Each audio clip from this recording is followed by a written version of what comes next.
l'abri de la lumière et des micro-organismes, rapidement enfouis sous les alluvions, le chaland sommeille au fond du Rhône. Préservé pratiquement dans toute sa longueur, dans un état de conservation exceptionnel, les conditions du fleuve l'ont en fait protégé. Pour qu'un bateau se conserve, il faut que les parties en bois soient rapidement à l'abri de l'oxygène. Si elles dépassent du sédiment marin, seront détruites en quelques années. Tandis que les scaphandriers tentent d'extraire le chaland antique, les archéologues démarrent les études préliminaires et la phase de conservation préventive. Mais à peine extrait des profondeurs du fleuve, le bateau risque de se décomposer. Des traitements d'urgence sont alors effectués. Un bois gorgé d'eau doit absolument pas être en milieu sec, doit pas sécher. En quelques heures, le bois peut commencer à être déformé, avoir des fissures qui se créent dues au séchement. Donc il faut toujours garder une humidité importante.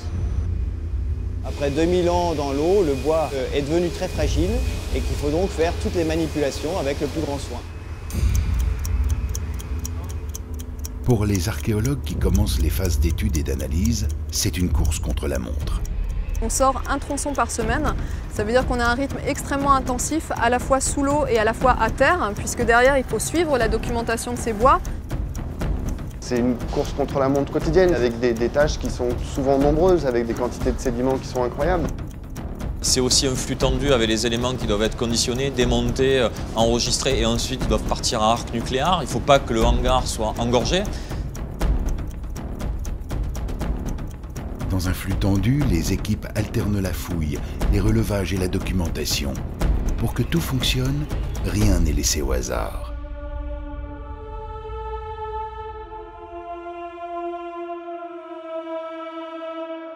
Dans l'effervescence, les archéologues se concentrent, s'isolent mentalement pour observer et documenter le chaland.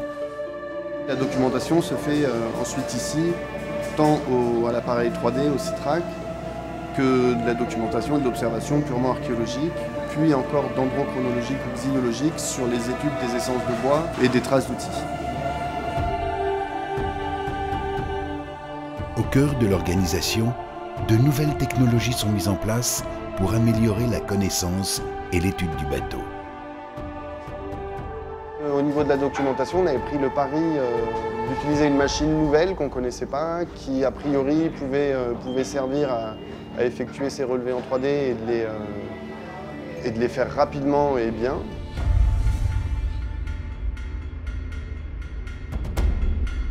The concept is to actually take points wirelessly on the structure itself, on the ship. And I just line up some points depending on the different sizes of the pieces that I'm documenting, and ultimately end up drawing in 3D the exact replica of what I'm actually looking at.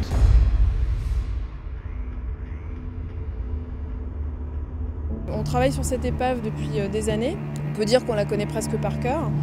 Et finalement, de la voir sortir et de devoir l'étudier, de revoir certains détails, ça nous fait approfondir ce qu'on connaît déjà. Dans la tête des archéologues, secrètement, les hypothèses émergent. Les interprétations ont sans doute déjà commencé.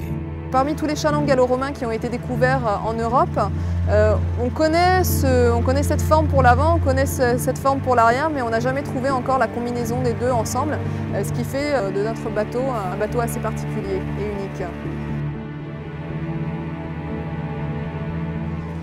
D'où venait ce chaland? À qui appartenait-il? Où allait-il?